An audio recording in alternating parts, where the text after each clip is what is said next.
O que realmente é o fascismo? Este vídeo é baseado em um texto escrito por Lew Rockwell.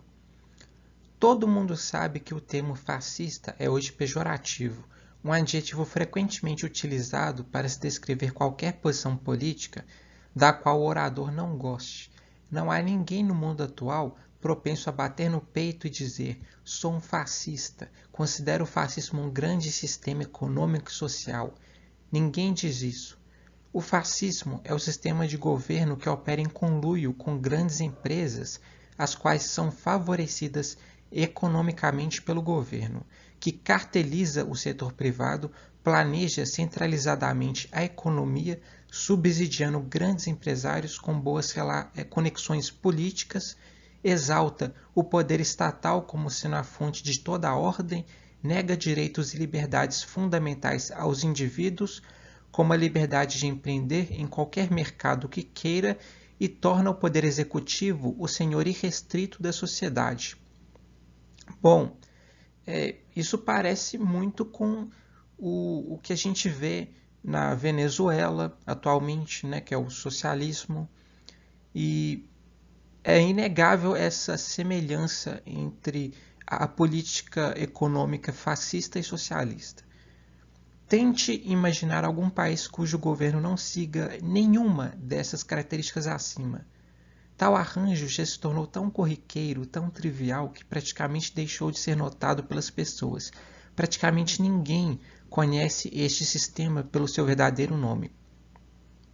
É verdade que o fascismo ele não possui um aparato teórico muito abrangente, ele não possui um teórico muito famoso e influente como Karl Marx. Mas isso não faz com que ele seja um sistema político, econômico e social menos nítido e real. O fascismo também prospera como sendo um estilo diferenciado de controle social e econômico, e ele é hoje uma ameaça ainda maior para a civilização do que o socialismo completo. Suas características estão tão arraigadas em nossas vidas, e já é assim há um bom tempo, que se tornaram praticamente invisíveis para nós. E se o fascismo é invisível para nós, então ele é um assassino verdadeiramente silencioso. Assim como um parasita suga seu hospedeiro, o fascismo impõe um Estado tão enorme, pesado e violento sobre o livre mercado que o capital e a produtividade da economia são completamente exauridos. O Estado fascista é como um vampiro que suga a vida econômica de toda uma nação, causando a morte lenta e dolorosa de uma economia que outrora foi vibrante e dinâmica. As origens do fascismo. A última vez que as pessoas realmente se preocuparam com o fascismo foi durante a Segunda Guerra Mundial. Naquela época, dizia-se ser imperativo que todos lutassem contra este mal. Os governos fascistas foram derrotados pelos aliados, mas a filosofia de governo que o fascismo representa não foi derrotada. Imediatamente após aquela guerra mundial, uma outra guerra começou, esta agora chamada de Guerra Fria, a qual opôs o capitalismo ao comunismo. O socialismo, já nesta época, passou a ser considerado uma forma mais branda e suave de comunismo, tolerável e até mesmo louvável, mas desde que recorresse à democracia, que é justamente o sistema que legaliza e legitima a contínua pilhagem da população. Enquanto isso, praticamente todo o mundo havia esquecido que existem várias outras cores de socialismo e que nem todas elas são explicitamente de esquerda. O fascismo é uma dessas cores. Não há dúvidas quanto às origens do fascismo. Ele está ligado à história da política italiana no pós-Primeira Guerra Mundial. Em 1922, Benito Mussolini venceu uma eleição democrática e estabeleceu o fascismo como a sua filosofia. Mussolini havia sido membro do Partido Socialista Italiano. Todos os maiores e mais importantes nomes do movimento fascista vieram dos socialistas. O fascismo representava uma ameaça aos socialistas simplesmente porque era uma forma mais atraente e cativante de se aplicar no mundo real as principais teorias socialistas. Exatamente por isso, os socialistas abandonaram seu partido, atravessaram o parlamento e se juntaram em massa aos fascistas. Foi também por isso que o próprio Mussolini usufruiu uma ampla e extremamente favorável cobertura na imprensa durante mais de 10 anos após o início de seu governo. Ele era recorrentemente celebrado pelo The New York Times, que publicou inúmeros artigos louvando seu estilo de governo. Ele foi louvado em coletâneas eruditas como sendo o exemplo de líder de que o mundo necessitava na era da sociedade planejada. Matérias pomposas sobre o fanfarrão eram extremamente comuns na imprensa americana desde o final da década de 1920 até meados da década de 1930. Bom, qual o principal elo entre o fascismo e o socialismo? Ambos são etapas de um contínuo que visa ao controle econômico total, um contínuo que começa com a intervenção no livre mercado, avança até a arregimentação dos sindicatos e dos empresários, cria leis e regulamentações cada vez mais rígidas, marcha rumo ao socialismo à medida que as intervenções econômicas vão se relevando desastrosas e, por fim, termina em uma ditadura. O que distingue a variedade fascista de intervencionismo é a sua recorrência à ideia de estabilidade para justificar a ampliação do poder do Estado. Sob o fascismo, grandes empresários e poderosos sindicatos se aliam entusiasticamente ao Estado para obter proteção e estabilidade contra as flutuações econômicas, isto é, as expansões e contrações de determinados setores do mercado em decorrência das constantes alterações de demanda por parte dos consumidores. A crença é a de que o poder estatal pode suplantar a soberania do consumidor e substituí-la pela soberania dos produtores e sindicalistas, mantendo ao mesmo tempo a maior produtividade gerada pela divisão do trabalho. Os adeptos do fascismo encontraram a perfeita justificativa teórica para suas políticas na obra do economista John Maynard Keynes. Keynes alegava que a instabilidade do capitalismo advinha da liberdade que o sistema garantia ao espírito animal dos investidores, ora guiados por rompantes de otimismo excessivo e ora derrubados por arroubos de pessimismo irreversível. Os investidores estariam continuamente alternando entre gastos estimuladores e entesouramentos depressivos, fazendo com que a economia avançasse de maneira intermitente, apresentando uma sequência de expansões e contrações. Keynes propôs eliminar essa instabilidade por meio de um controle estatal que fosse mais rígido sobre a economia, com o Estado controlando os dois lados do mercado de capitais. De um lado, um banco central com o poder de inflacionar a oferta monetária por meio da expansão do crédito iria determinar a oferta de capital para o financiamento e estipular o seu preço, e, do outro, uma ativa política fiscal e regulatória iria socializar os investimentos deste capital. Keynes se mostrou ainda mais entusiasmado com a difusão de suas ideias na Alemanha. No prefácio da edição alemã do livro da obra da Teoria Geral, publicada em 1936, Keynes escreveu: "A teoria da produção agregada, que é o que este livro tenciona oferecer, pode ser adaptada às condições de um Estado totalitário com muito mais facilidade do que a teoria da produção e da distribuição sob um regime de livre concorrência e laissez-faire." E, bom, foi isso que ele escreveu em sua obra. Então, o controle estatal do dinheiro, do crédito, do sistema bancário e dos investimentos é a base exata de uma política fascista. Historicamente, a expansão do controle estatal sob o fascismo seguiu um padrão previsível. o endividamento e a inflação monetária pagaram pelos gastos estatais. A resultante expansão do crédito levou a um ciclo de expansão e recessão econômica. Os colapsos financeiros gerados pela recessão resultou na socialização dos investimentos e em regulamentações mais estritas sobre o sistema bancário, ambos os quais permitiram mais inflação monetária, mais expansão do crédito, mais endividamento e mais gastos. O subsequente declínio no poder de compra do dinheiro foi uma justificativa para um controle de preços e salários, o qual se tornou o ponto central do controle estatal generalizado. Em alguns casos, tudo isso aconteceu rapidamente. Em outros, o processo se deu de maneira mais lenta. Porém, em todos os casos, o fascismo sempre seguiu este caminho e sempre descambou no total planejamento centralizado.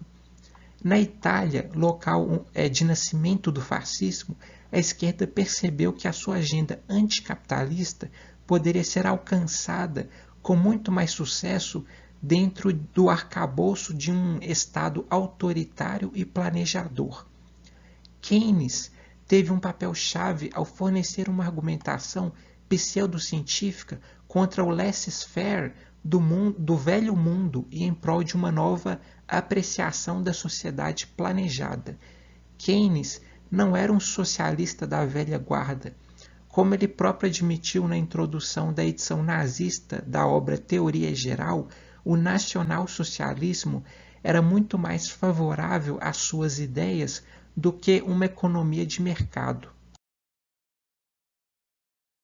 Características. Examinando a história da ascensão do fascismo, John T. Flynn, em seu magistral livro Was I Go Marching, de 1944, ele escreveu: um dos maiores desconcertantes fenômenos do fascismo é a quase inacreditável colaboração entre homens da extrema-direita e da extrema-esquerda para sua criação.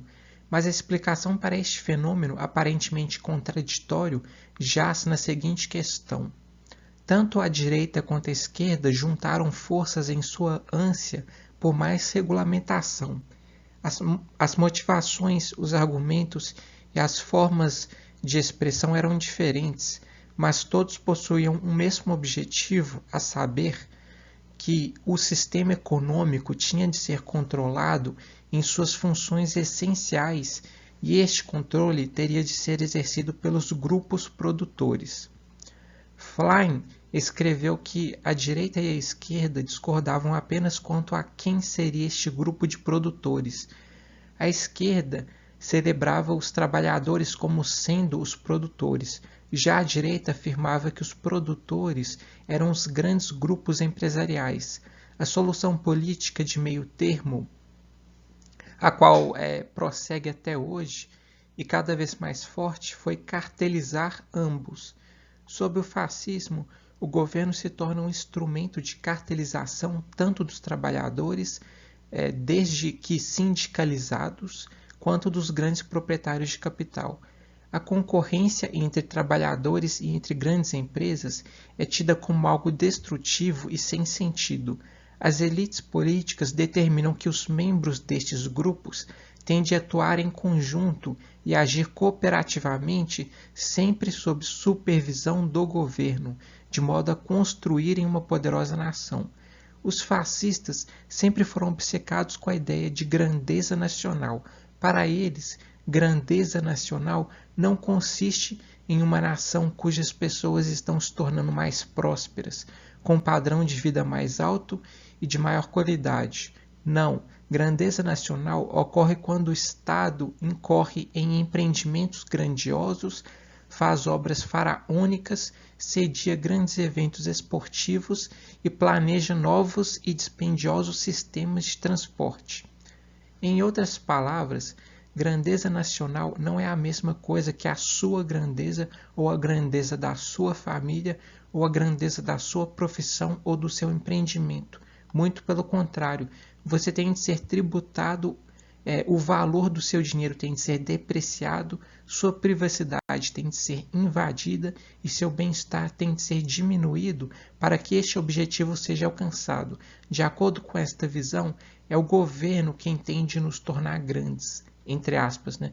Tragicamente, tal programa possui uma chance de sucesso político muito maior do que a do antigo socialismo. O fascismo não estatiza a propriedade privada dos meios de produção como faz o socialismo. Então isso significa que a economia não entra em colapso quase que imediatamente. Tampouco o fascismo impõe a igualdade de renda. Não se fala abertamente sobre a abolição do casamento e da família ou sobre a estatização das crianças. A religião, ela não é proibida no fascismo.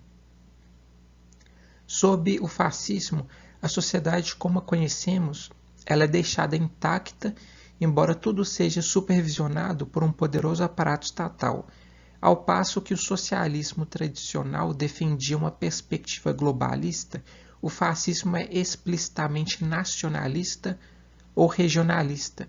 Ele abraça e exalta a ideia de Estado-nação. Quanto à burguesia, o fascismo não busca a sua expropriação.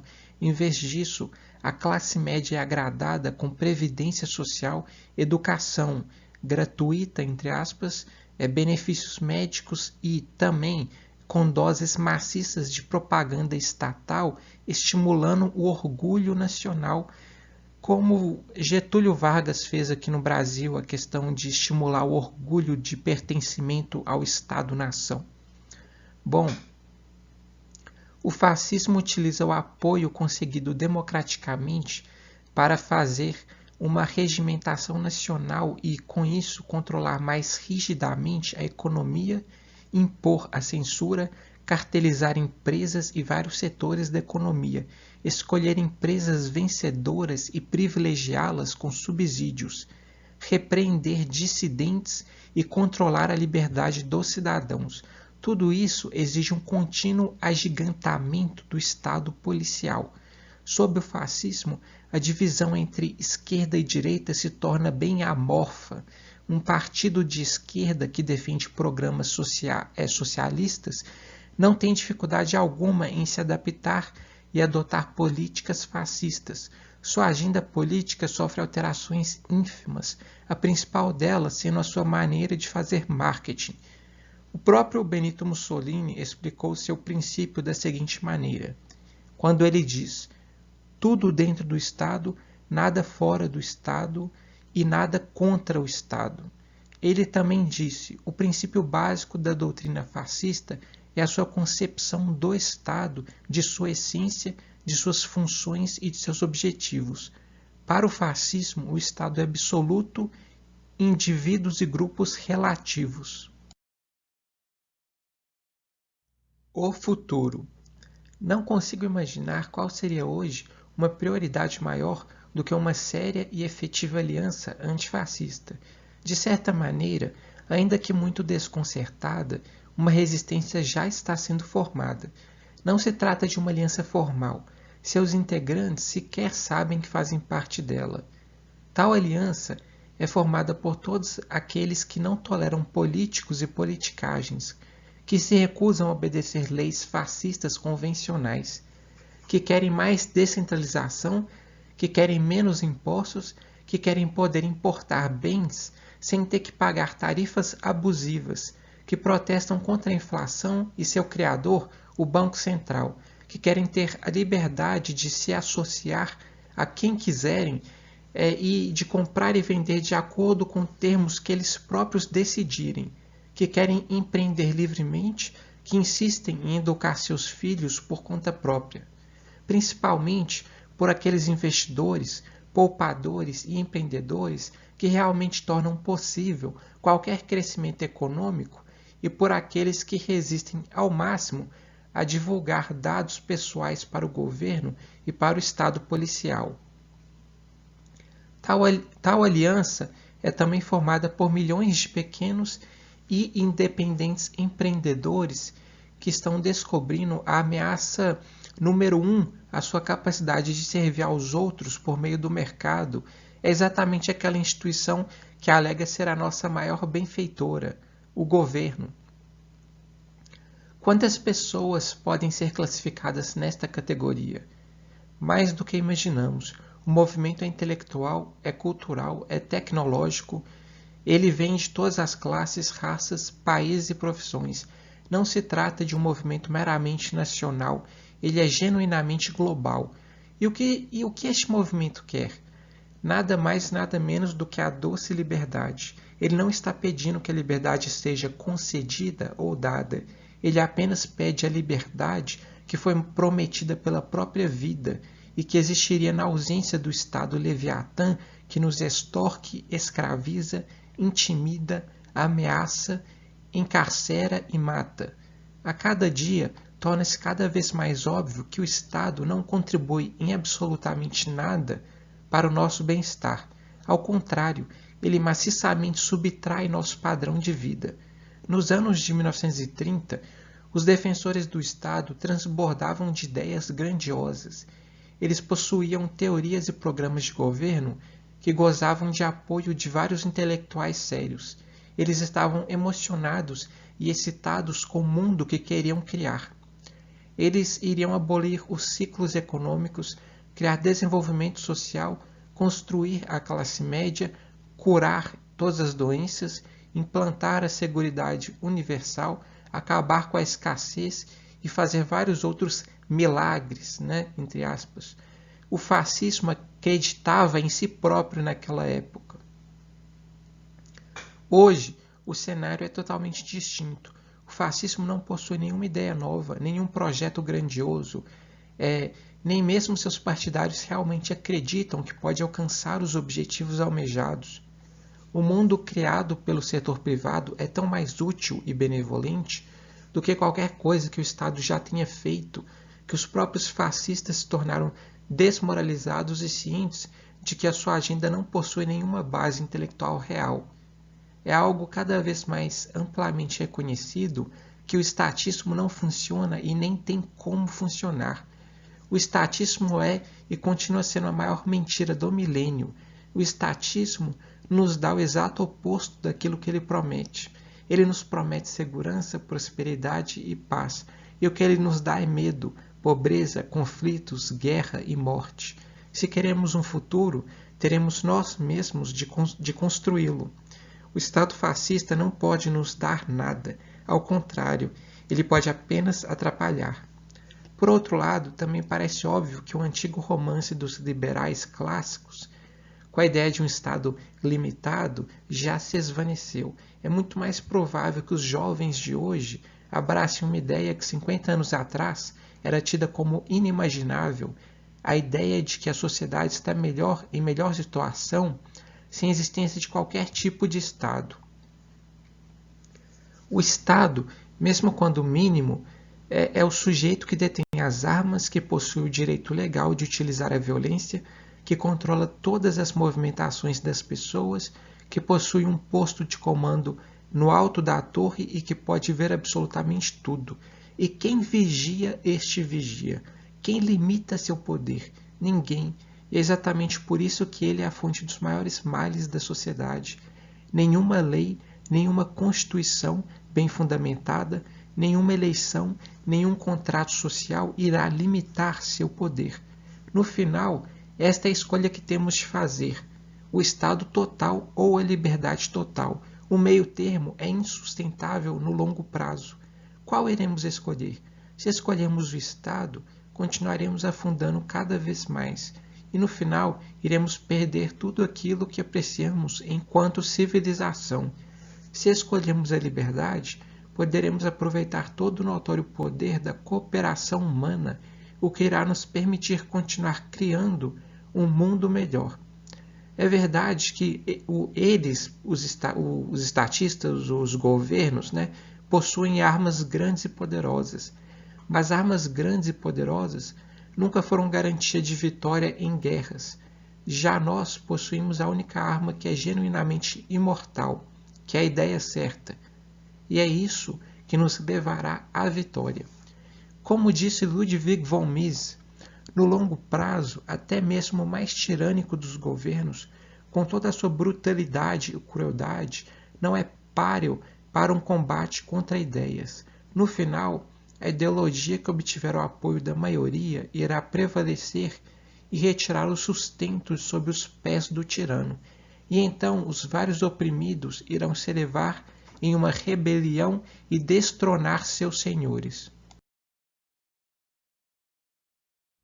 Muito obrigado pela audiência, pessoal. Se gostaram, lembrem-se de dar o like e se inscrevam no canal.